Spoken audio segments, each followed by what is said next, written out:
안녕하세요. 김영준의 야구야구 김영준입니다. 내일 류현진 선수가 시즌 10승에 재도전을 합니다. 오전 8시 시카고 컵스와의 홈경기인데요. 이 경기는 ESPN 썬데이 나잇 베이스볼을 통해 미 전역에 생중계됩니다. 지금까지 류현진 선수는 6번의 썬데이 나잇 베이스볼 경기에서 상당히 잘 던졌는데요.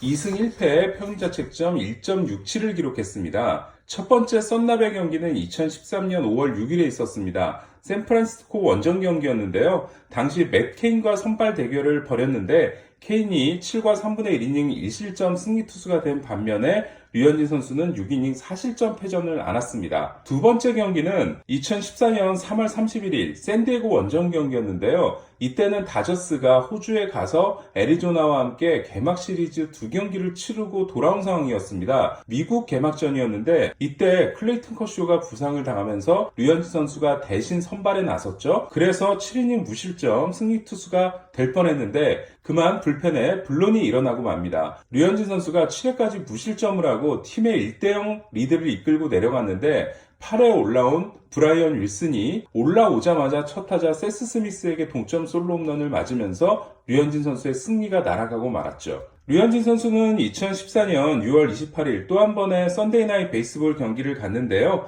당시 샌프란시스코 원정 경기였습니다. 류현진 선수가 6이닝 3실점의 퀄리티 스타트 승리를 따낸 반면 상대 투수였던 제이크 피비는 6이닝 4실점 3자책 패전을 안게 됩니다.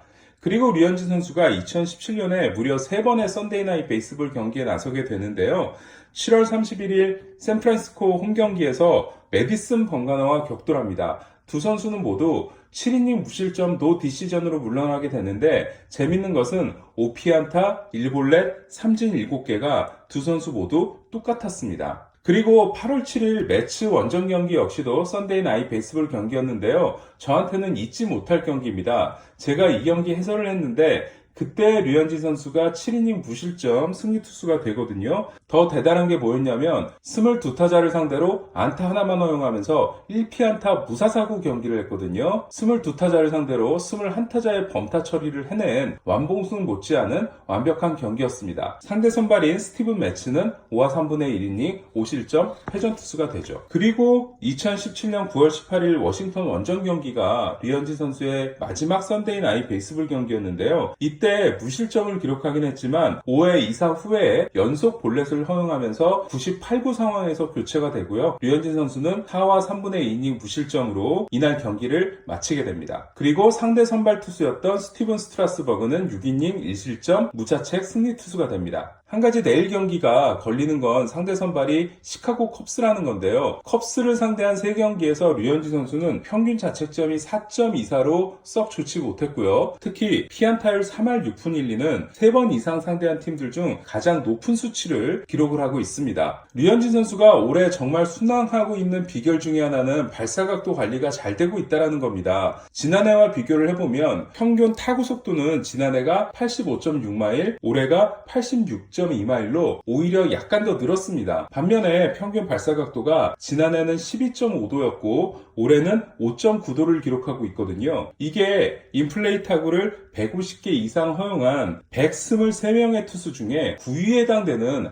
아주 좋은 수치거든요. 이 류현진 선수의 5.9도의 평균 발사각도는 다른 일본인 투수들과 비교해도 상당히 좋은 것임을 알 수 있습니다. 그럼 지금부터 컵스 타자들의 코스별 평균 발사각도를 통해 핫콜드 존을 알아볼 텐데요. 컵스의 예상 라인업은 1차전 클레이튼 커쇼와 대결했을 때와 거의 비슷하게 나올 가능성이 높습니다.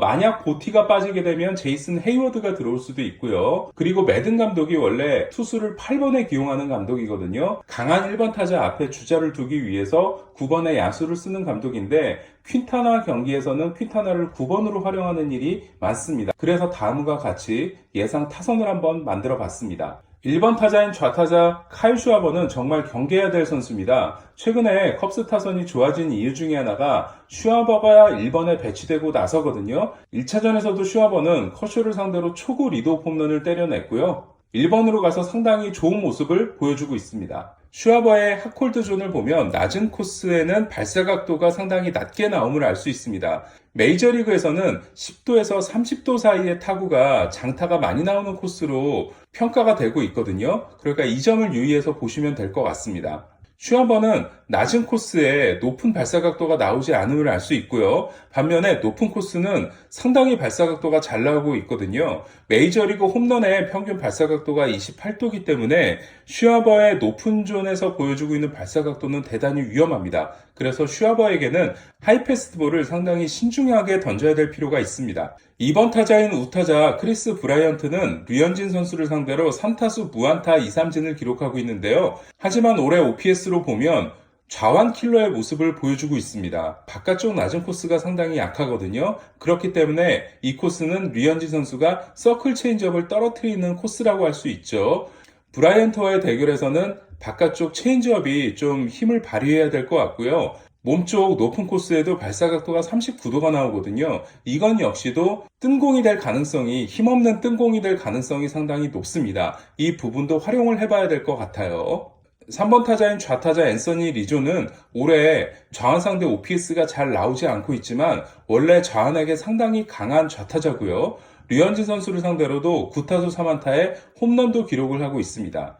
리조의 특징은 홈플레이트 쪽으로 바짝 붙어서서 타격을 하고 있기 때문에 바깥쪽 코스가 상당히 위험한 그런 타자라고 할 수 있고요. 역시 몸쪽에 약점을 보이고 있는데 몸쪽 낮은 코스가 발사각도가 안 나오고 있고요. 그렇다면 이쪽에 최근에 류현진 선수가 서클 체인지업을 통해서 좌타자 승부를 하고 있는데 그 공들을 활용을 해야 될 것 같고 또 몸쪽 공의 높은 코스도 발사각도 40도로 역시 빗맞은 뜬공이 많이 양산이 되고 있습니다. 4번 타자인 우타자 하비에르 바에스는 작년에 크리스찬 옐리치에 이어서 MVP 2위에 올랐던 선수죠. 하지만 여전히 확실한 약점을 하나 갖고 있는데요. 바로 바깥쪽 떨공, 바깥쪽 떨어지는 공에 치명적인 약점을 갖고 있는 게 여전히 개선이 안 되고 있습니다.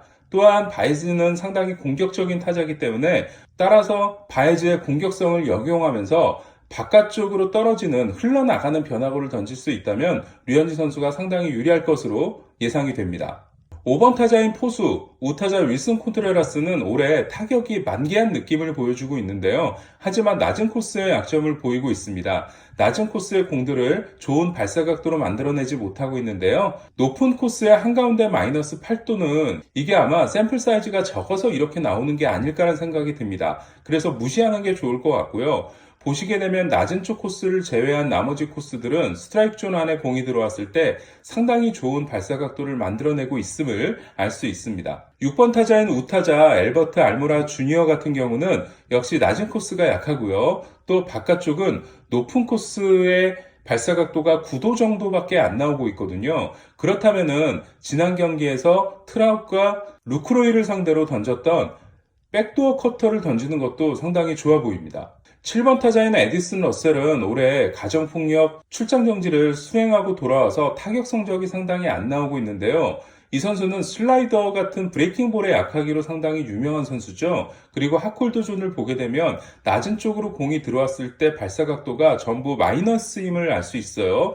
그래서 러셀을 상대로 더블 플레이 상황이 됐을 때는 반드시 공을 낮게 던지면서 땅볼 유도를 해야 될 것으로 보입니다. 8번 타자인 데이비 포티는 클러치 상황에서 상당히 강한 선수죠. 작년에 얼티밋 그랜드 슬램, 그러니까 석점이 뒤진 상황에서 역전 끝내기 말홈런을 때려낸 적도 있는데요. 우타자인 포티는 몸쪽이 상당히 약해요. 몸쪽으로 공을 높게 붙였을 때는 47도의 발사각도가 나오고요. 물론 예전에 브라이스 하퍼나 추신 선수도 이런 발사각도로 홈런을 만들어내긴 했지만 이 정도의 발사각도라면 좋은 타구가 나오기는 어렵고요. 그리고 역시 다른 몸쪽 코스도 발사각도가 높게 나오지 않고 있습니다. 따라서 보티를 상대로는 철저하게 몸쪽 공 승부를 해야 될 것으로 보입니다. 어젯밤 우리 U20 축구 국가대표팀이 아쉽게도 우승을 하지 못했는데요. 이 아쉬움을 내일 경기에서 류현진 선수가 달래줬으면 좋겠습니다. 그럼 저는 오늘 여기까지고요. 내일 류현진 선수의 리뷰를 통해서 다시 찾아뵙도록 하겠습니다. 김영준의 야구야구